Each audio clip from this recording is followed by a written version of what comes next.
Assalamualaikum warahmatullahi wabarakatuh. Salam sejahtera kita semua. Shalom, Swastiastu, Namo Buddhaya, salam kebajikan.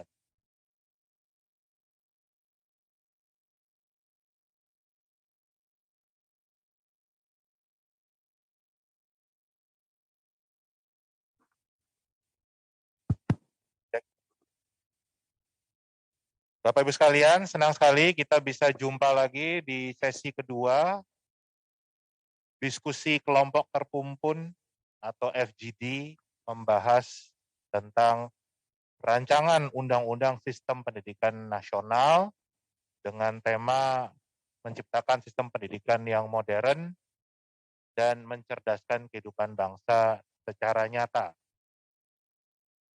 Kita kehadiran narasumber yang hebat-hebat ini, terima kasih Pak Haryanto Halim berkenan untuk hadir, Bruder Martin berkenan untuk hadir, Mas Huda juga sudah hadir tapi mungkin masih Jumatan, nanti segera bergabung, dan juga dari Dinas Pendidikan Provinsi Pak Sekdin nanti akan hadir.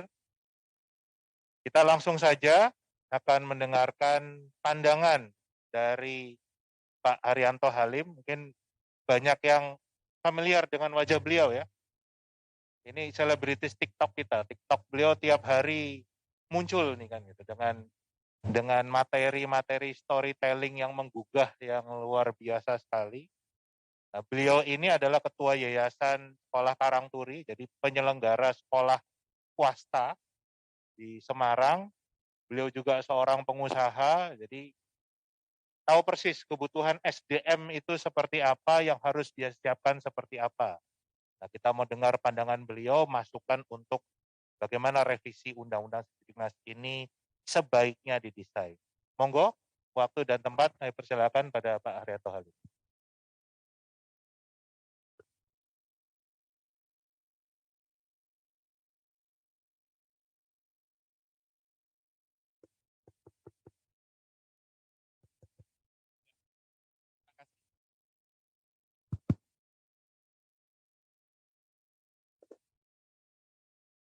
Terima kasih, saya berdiri aja ya, supaya lebih enak kalau ngomong berdiri. Selamat siang Bapak Ibu sekalian. Ya, saya terus terang berdiri di sini sebagai Ketua Yayasan Pendidikan Nasional Karangturi, meskipun saya lebih banyak pengusahanya sih Pak. Tapi mau tidak mau karena berkecimpung di dunia pendidikan sudah cukup lama, saya juga terlibat meskipun secara tidak langsung. Kalau harus memberi masukan secara keseluruhan kepada Undang-Undang Sidiknas yang baru, tadi ya sempat bicara dengan Bu Sylvie, wah ini banyak catatan-catatannya. Tapi ginilah, mau sampai kapanpun, mau siapa menterinya, pasti banyak catatannya lah. Yang namanya pendidikan nasional itu nggak ada selesainya kok. Uang kita itu ngurusi dari Sabang sampai Merauke, dari sekolah di pinggiran sampai sekolah di kota metropolis, dari kalangan yang menengah ke bawah sampai yang super-super ke atas. Lah kalau dengan satu sistem aja pasti nggak bisa kan, sesederhana itu. Makanya tadi saya bilang, sebenarnya ini lebih diperuntukkan untuk yang mayoritas lah. Kalau sekolah-sekolah yang sudah di atas rata-rata, ya kalian bikin kurikulum yang sebaik mungkin kan. Mengacunya itu menurut saya hanya untuk guideline saja kalau saya. Dan saya tidak akan masuk ke Sidiknasnya secara mendetail, selain saya juga tidak terlalu mempelajarinya. Tapi yang saya tangkap sebenarnya bahwa kurikulum itu sekarang ini sudah semakin terbuka. Yang buat saya itu yang paling penting digarisbawahi. Seperti untuk di perguruan tinggi, bagaimana masing-masing diberi keleluasaan. Nah, keleluasaan ini kepada sekolah-sekolah yang punya sumber daya, baik manusia maupun sumber daya sarana prasarana, ini yang harus dimaksimalkan. Saya cuma sederhana sih sebenarnya.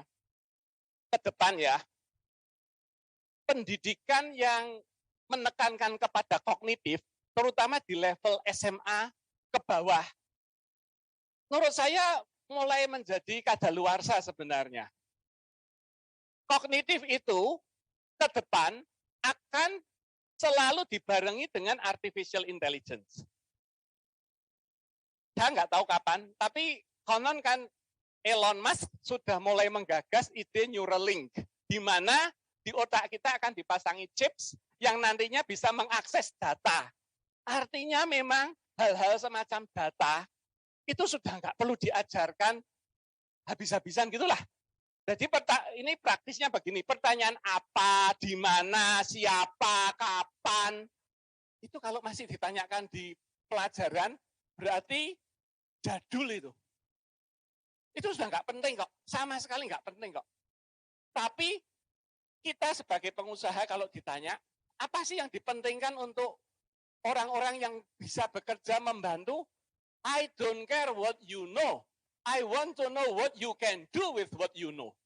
Apa yang bisa kamu lakukan dengan apa yang kamu ketahui. Kalau kamu cuma tahu banyak hal, itu kayak Wikipedia berjalan. Nggak perlu saya kayak gituan. Sekarang ini di kantor saya, IP nggak perlu loh. Ya dilihat tapi nggak prioritas. Dilihat aktivitasnya dia waktu kuliah kayak apa. Itu jauh lebih penting. Teamwork lebih penting daripada IP gitulah. IP-nya 4,0 atau 4,5 plus, tapi ngejak tukaran KB uang percuma. Itu. Makanya pertanyaan saya, di sekolah pernah nggak sih diajari kolaborasi? Nggak pernah. Lah kalau orang sendiri-sendiri kok, nggak boleh nyontek. Egoisnya ditumbuhkan kok. Lah saya nantang, ini ada kepala sekolah Karangturi, berani nggak Pak ngadakan tes, ujian, yang tim, 3 orang, kolaborasi. Wong nanti kerja itu nggak mungkin kerja sendirian kok. Jangankan anak buah. Yang Pak. Kita sebagai pimpinan aja kerja sendirian ya nggak bisa. Capek sekali kok. Lah ini 20th century education itu harus benar-benar dijalankan di sekolah. Kolaborasi bagaimana dimunculkan. Tidak sekedar slogan, critical thinking, communication, kolaborasi, public speaking. Itu cuma kata-kata saja, tapi nggak pernah dipraktekkan kok. Saya sudah minta sekolah Karangturi, kalau ngadakan lomba jangan individu lah. Sebisa mungkin pokoknya kolaborasi, paduan suara, pokoknya gambar mural, pokoknya yang bareng-bareng terus. Ini sistem pendidikan yang kita sadari atau tidak dibentuk oleh kolonial zaman dulu, yang untuk didik kita jadi mandor kebon, ya kan? Makanya dikasih keloneng, tank istirahat, tank itu nanti di kebun ya sama. Nah, kita memang untuk lepas dari itu agak susah, tapi kita bisa mengubah toh. Makanya buat saya pendidikan masa depan tidak hanya konten oriented di kognitifnya saja. Saya bertanya pada pimpinan jenjang di sekolah saya, bahkan di sekolah lain. Pada saat pandemi, kurikulumnya kamu selesaikan berapa persen? 40%? 50%? Ya, lah kok bisa naik kelas? Dulu kan nggak bisa naik kelas. Kalau cuma selesai 40%. Pandemi kok Pak? Lah iya, artinya apa? Artinya nggak usah tuntas saja bisa lulus kok. Dan anak-anak yang 40%, 50% sekarang di universitas gimana? Baik-baik saja. Lah kenapa dijejeli? Berarti kan 50% yang dulu tuh nggak kanggo loh. Kenapa kok dijejeli itu? Kenapa kok dijejali hal yang nggak penting? Saya refleksi ya, tahun 85 saya kuliah di Amerika. Tahun pertama, kimia, fisika, matematika saya dapat A semua. Karena apa? Itu pelajaran SMA. Buat bule saya tuh dikira anak jenius. Wih, hebat menik. Iso apal daftar periodik table. Bule nggak saya ngapal, tapi yang dapat Nobel kok mesti bule. Bukan orang Indonesia. Lah, there is something wrong kan. Tahun 85 itu aja saya, kok hebat pikirnya senang. Tapi di tahun ketiga, tahun keempat saya keteteran loh. Kalah ambil bule-bule yang dulu nggak hafal daftar tabel periodik. Karena mereka menekankan pada pemahaman, bukan pada hafalan. Di SD bayangkan kita dulu disiksa setengah mati SD, SMP, SMA. Hitung-hitungan 1/4 tambahi 7/13, tambahi akar piro. Dalam hidup tuh hitung-hitungan yang warung gak ono kayak ngono. Ngapain diajari kayak gitu? Ya kan? Loh, tapi kan mereka nanti akan teruskan. Yang ginilah, lihat sekolahnya lah. Kalau memang lulusannya nanti 90% dari scientist, monggo. Akademisnya dihajar. Tapi kalau di sekolah seperti Karangturi, hampir 100% jadi pengusaha, lah kon ngapal kayak ngono ya iman-iman toh. Belum Dengan ngajari gitu, dan kemudian kalau muridnya nggak bisa, itu apa yang terjadi? Rasa percaya dirinya dikikis habis-habisan. Jebule aku goblok. Ya kan? Kalau dia bisa cerdas mengatasi itu, dia ngomong agak apa-apa lah, yang penting saya bisa kerja. Tapi banyak yang kemudian jadi minder. Lah ini yang menurut saya harus diperbaiki. Artinya apa? Sebenarnya menurut saya level beberapa pendidikan konten di kurikulum di Indonesia terlalu tinggi. Saya bilang dikasih separuhnya aja lah, levelnya juga. Saya pernah zaman dulu loh, saya ingat sekali SMA suruh menyelesaikan Aljabar tuh bukunya Hakawan kalau tahu ya. Aljabar Hakawan itu sampai jam 3 pagi aja dapat berapa soal. Lah sampai sekarang kepake juga ya, mungkin enggak lah ya. Di dalam perusahaan saya aja untuk menyelesaikan masalah bukan dasar hitung-hitungan rumit gitu. Itu mungkin dipakai kalau untuk mikir lintasan dari orbit dari roket, itu mungkin penting sekali. Tapi kalau enggak eman-eman loh waktunya. Lah, apa yang dimanfaatkan sisa waktunya? Menurut saya banyak hal yang belum diajarkan. Ya, satu kolaborasi. Dua, learn how to learn. Diajari untuk belajar. Itu aja nggak pernah diajari kok anak-anak. Diajari kolaborasi, bisa suruh bikin tim ya. Yang terjadi kalau suruh bikin teamwork, kayak proyek misalnya, 4 anak. Yang terjadi apa? 1 ngerjakan, 1 gitaran, 2 kongko. Karena nggak pernah diajari. Pernah. Lah kok bisa? Lah gurunya yang nggak bisa teamwork sebabnya. Itu aja. Jadi ini menurut saya kolaborasi ini harus menjadi salah satu perbaikan. Bagaimana itu bisa diaplikasikan dalam pendidikan kita. Memecahkan persoalan bersama-sama. Secara alami anak-anak manusia itu cenderung menyelesaikan bersama-sama. Pakar pendidikan, saya lupa namanya, dari Inggris, orang India menemukan metode yang namanya SOL. Self-Organizing Learning Environment. Dia itu ngetes bawa komputer ke India, ke desanya yang pelosok, yang listrik ada ya ada tapi susah, komputer nggak pernah lihat. Dia geletakkan di balai desa, dirubung anak-anak desa neng India di pelosok, terus tanya, what is that? I don't know. How to pakai bahasa India ya, bukan Inggris ya. Bagaimana cara nyalakan? I don't know. Ditinggal, dirubung itu. 1 bulan kemudian dia balik. Apa yang terjadi? Anaknya wis dolanan komputer. Tanpa diajari apa-apa. Mereka tuh cocok. Nak dingin iki, nak dingin iki. Anak bapak ibu coba lihat anaknya bapak ibu kalau main game online dengan temennya. Hebat ya iso ngandani kok. Bisa ngasih triknya, skinnya yang kayak apa. Ya kan? Mereka tuh soul sendirinya. Self-organizing learning environment. Nah sekarang pertanyaan, bagaimana mindah soul di dalam kelas loh? Ini yang harus diajarkan.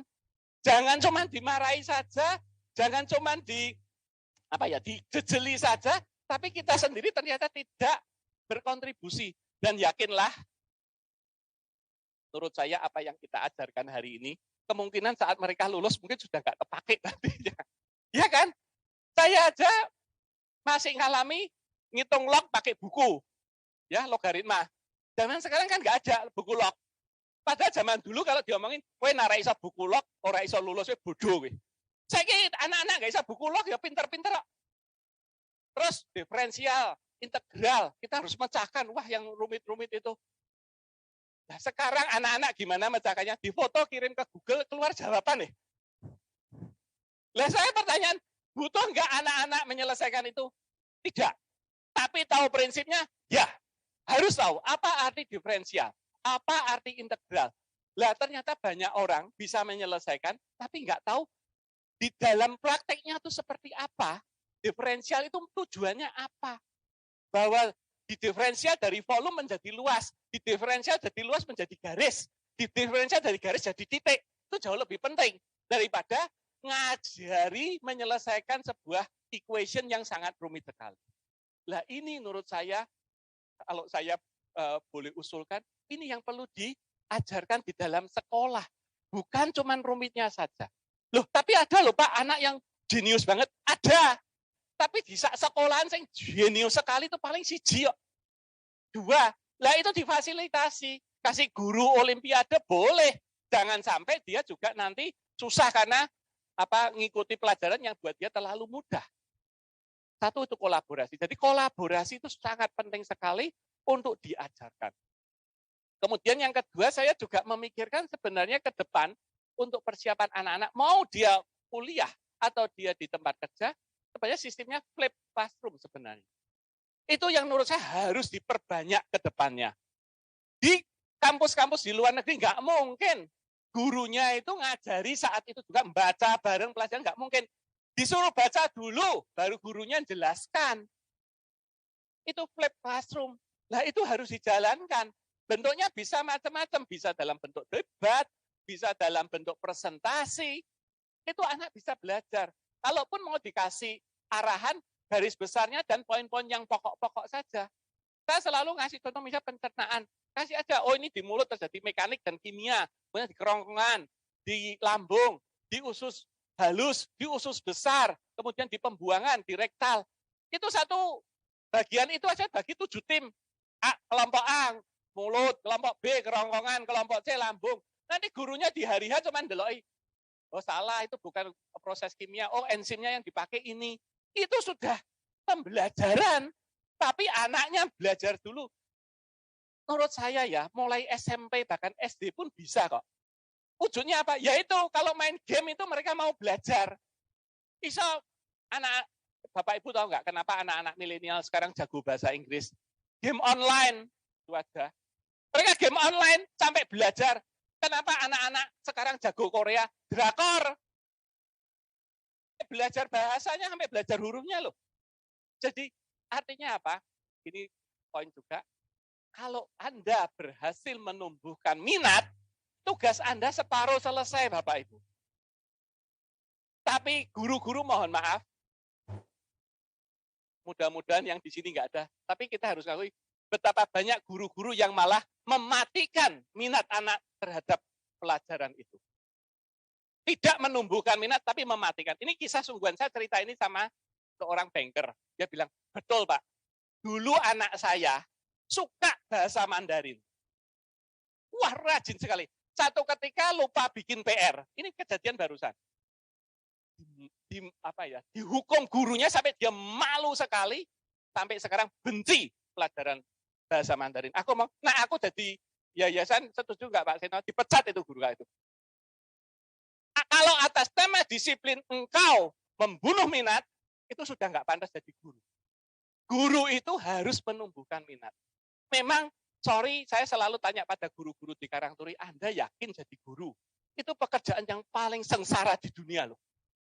Ya toh, ngurusi anak wong sing tingkahnya, aduh bilah kayak, ya kan?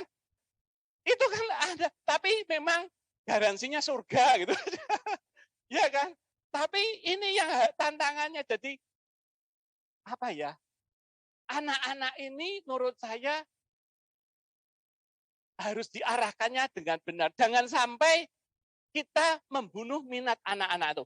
Saya bilang, kita nggak ngajari, menurut saya ke depan ya, guru nggak ngajari, sampai saya ngomong di bawah SMA ya, pokoknya SMA maksimal ya, perguruan tinggi saya nggak bisa ngomong. Bukan ngajari matematika, bukan ngajari kimia, bukan ngajari bahasa Inggris, tapi menumbuhkan minat anak terhadap kimia, terhadap matematika, terhadap bahasa Inggris. Kalau guru itu gagal, ya dia gagal jadi guru. Kalau muridnya benci pelajarannya, dia gagal jadi guru. Guru killer, zaman dulu laku. Zaman sekarang, nggak bisa. Kalau guru killer, kamera off, rewet. Ya kan? Ngapain dengerin guru killer? Nanti kalau dimarahi, itu mana anaknya? Ganti namanya titik-titik connecting. Wes ra iso apa-apa dah. Namanya connecting, sudah iso apa-apa. Jadi nggak bisa. Bapak Ibu. Ini menurut saya gambaran saya ke depan, artinya guru sebagai fasilitator betul-betul dijalankan. Kalau zaman dulu materi pembelajaran ada di buku buku saktinya guru yang kumel itu loh. Yang boleh pegang hanya anak paling pintar di kelas, kemudian nyatet di papan tulis itu loh. Sekarang ya nggak laku. Sekarang tadi saya dengerin dari Google sudah pakai PDF kok. Ya kan? Tarik gampang sekali kok. Makanya saya bilang, ke depan pun Guru bolehlah bikin konten bahan ajar. Karena Bapak Ibu ada ribuan pembelajaran yang bagus-bagus. Kenapa capek-capek bikin konten untuk menerangkan soal misalnya pH, atau mungkin soal teori limit, atau mungkin soal grammar. Kalau ada video dari profesor di Jepang bagus ngomong soal grammar, pakai aja. Resourcesnya banyak, ngapain capek-capek bikin? Ya kan? Kalau ada yang terangkan kimia bagus, pakai aja. Gurunya ternyata sudah jelas semua. Jelas Pak, wis ora usah ngajar nggak IPR we. Tapi maksud saya itu harus dimanfaatkan. Nah, sayang energinya. Dan juga bisa dimanfaatkan. Nah, ini yang nanti akan saya agak tekankan. Pembentukan karakter dan integritas siswa itu di usia-usia itu. Bahkan sebetulnya harusnya dari TK sampai SD mungkin kelas 2, kelas 3. Mulai kelas 4, kelas 5 itu sudah mulai berontak semuanya. Tapi sampai SMA ke bawah menurut saya tetap penting. Nah ini yang menurut saya, kenapa saya bilang kurikulumnya mungkin nggak usah terlalu penuh, tapi perhatikan perkembangan mental anak-anak itu jadi lebih penting sekali.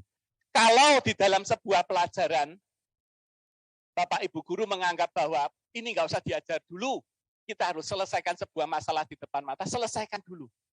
Guru harus punya otoritas itu, bukan menyelesaikan kurikulum harus selesai sebelum tahun ajaran berakhir. Saya kasih ilustrasi, selalu saya pakai ini supaya gampang. Kalau dalam sebuah praktikum biologi, mau bedah kata untuk tahu anatomi kata. Sebelum pelajaran, katanya sudah ada, anak-anak mainan sambil katanya ditujesi pakai lidi, atau mungkin pakai silet. Saya bilang, hentikan pelajaran praktikum biologi, itu nggak penting. Langsung ajari kepada anak, pentingnya menghargai sebuah nyawa untuk menjadikan anak-anak lebih pandai. Ini kata mau dibelah, mereka harus bisa menghormati seekor kata. Pelajaran itu jauh lebih penting. Kalau itu belum mudeng, nggak usah diajari biologi, percuma diajari biologi kalau mereka tidak mudeng apa itu artinya kemanusiaan. Lah, guru-guru harus punya otoritas untuk itu. Ngajari praktikum itu gampang, tapi ngajari untuk menghargai sebuah nyawa itu susah sekali. Tindakan-tindakan intoleransi, radikalisme terjadi di bangku sekolah. Ini yang harus ditekankan kepada anak-anak kita. Lewat pendidikan yang nyata. Lewat praktek-praktek yang nyata. Kalau terjadi pembulian, pelajaran jadi nggak penting kok. Bagaimana pemahaman soal pembulian harus sampai kepada anak-anak. Dan penghakiman. Nah ini juga saya garis bawahi. Guru itu menjadi orang tua kedua di sekolah.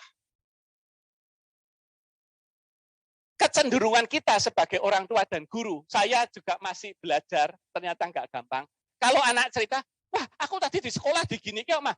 Nah, ya papa bilang apa? Kamu mesti gitu, penghakiman. Guru ya gitu, bu aku gini, ibu bilang apa? Kamu suruhan. Wah iya, lama-lama apa yang terjadi kalau kita dulu gitu asprek, nggak usah cerita sok meneh. Blocking. Ra usah anak-anak bojomu nak cerita ngono, Pak. Ra usah ngono, yo blocking, ora suwi-suwi ra cerita, ya kan? Pak, aku mosok dine lah, yo aku kandhani kowe ceriwis, ora usah cerita mbek bojone. Bapak Ibu, tugas guru ke depan bukan sebagai guru. Ini saya sekali lagi tekankan yang SMA ya. Anda harus bisa jadi coach Bapak Ibu. Kalau cuma jadi guru, AI sudah lebih pintar daripada kita. Anak-anak nggak usah ketemu guru, asal anak itu punya motivasi, nggak usah sekolah, betul bisa. Saya yakin bisa. Jangankan guru loh. Dokter itu aja sekarang Bapak Ibu lah. Kalau anakmu meriang, ada bentol-bentol merah, kemudian agak kering bagian, kamu ke dokter? Enggak, halo dok. Ya kan ngapain ke dokter?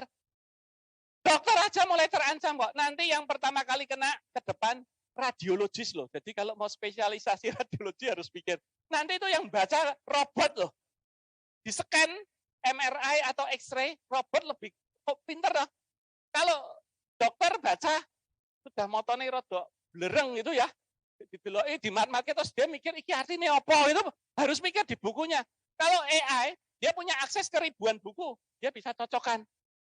Jadi kedepannya hal-hal semacam itu sudah tidak menjadi hal yang menjadi penting sekali. Yang saya katakan tadi, apa yang kita berikan kepada anak kita ke depan mungkin nggak akan dipakai. Terus terang dengan Google Translate, saya mulai nggak tahu ini ada guru bahasa nggak, rada deg-degan. Perlu nggak ya belajar bahasa Inggris? Perlu nggak belajar bahasa Mandarin? Saya tahun 2019 ke Tiongkok sudah agak pede. Berani beli obat di apotek. Sangune cuma Google Translate. Wah, ngomong di oper-oper bisa.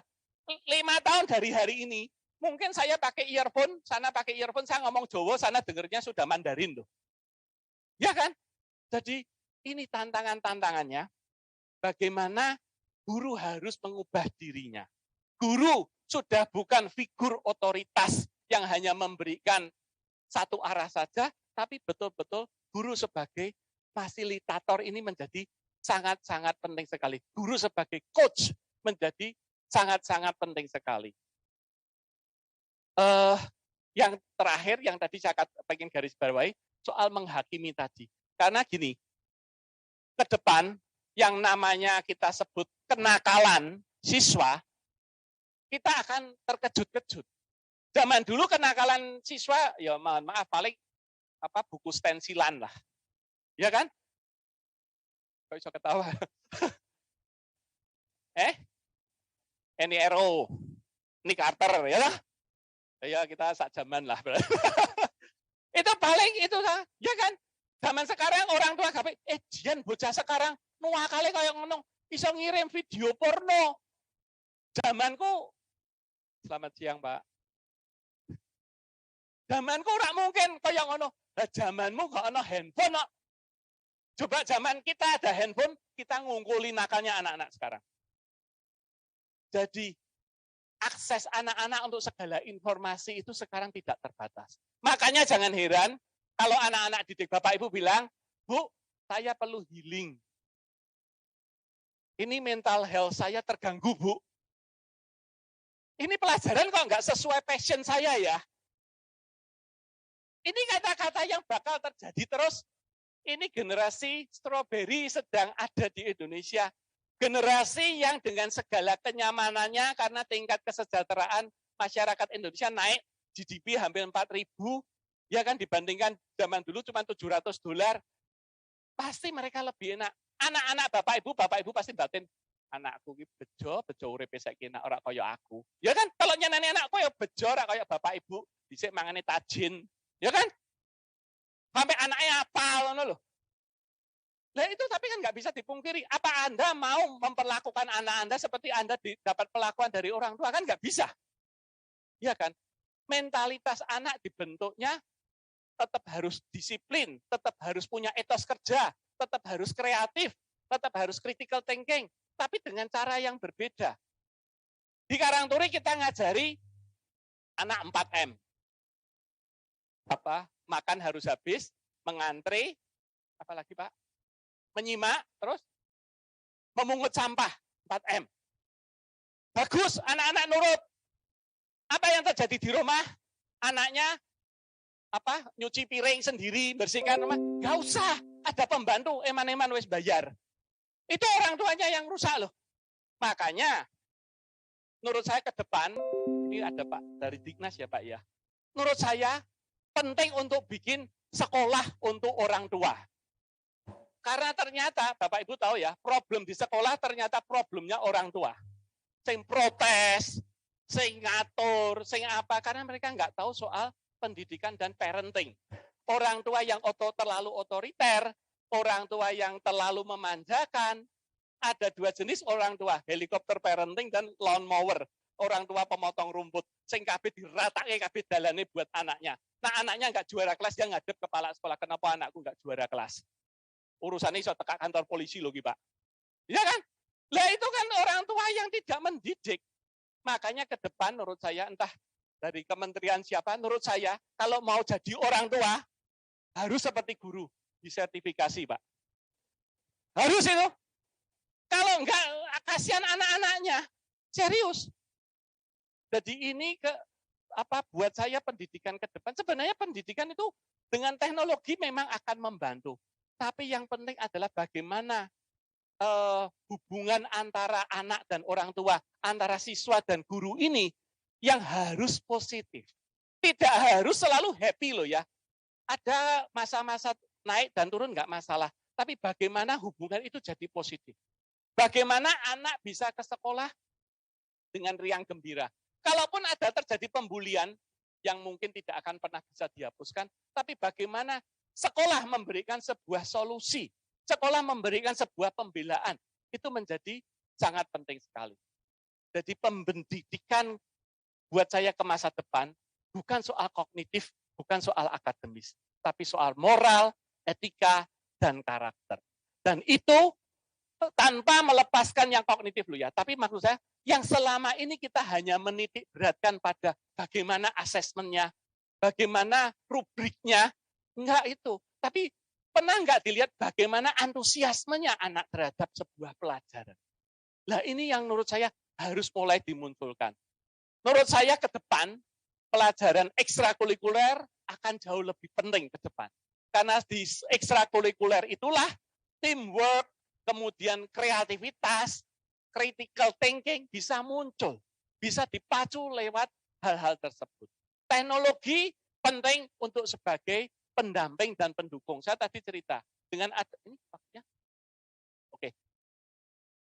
Dengan teknologi saya menyadari ada manfaat yang besar sekali, yaitu apa? Anak yang sakit, anak yang kemudian tidak bisa berada di sekolah pada saat yang sama, dia bisa tetap mendapatkan pelajaran. Itu teknologi yang saya lihat sangat bermanfaat. Yang kedua, saya bisa mendatangkan guru dari mana saja seluruh dunia gratisan. Itu kalau zaman dulu ya harus izin lah, harus bayar akomodasi, transportasi dan lain-lain. Sekarang gratisan. Lah itu harus dimanfaatkan semaksimal mungkin untuk pendidikan anak-anak kita. Terima kasih.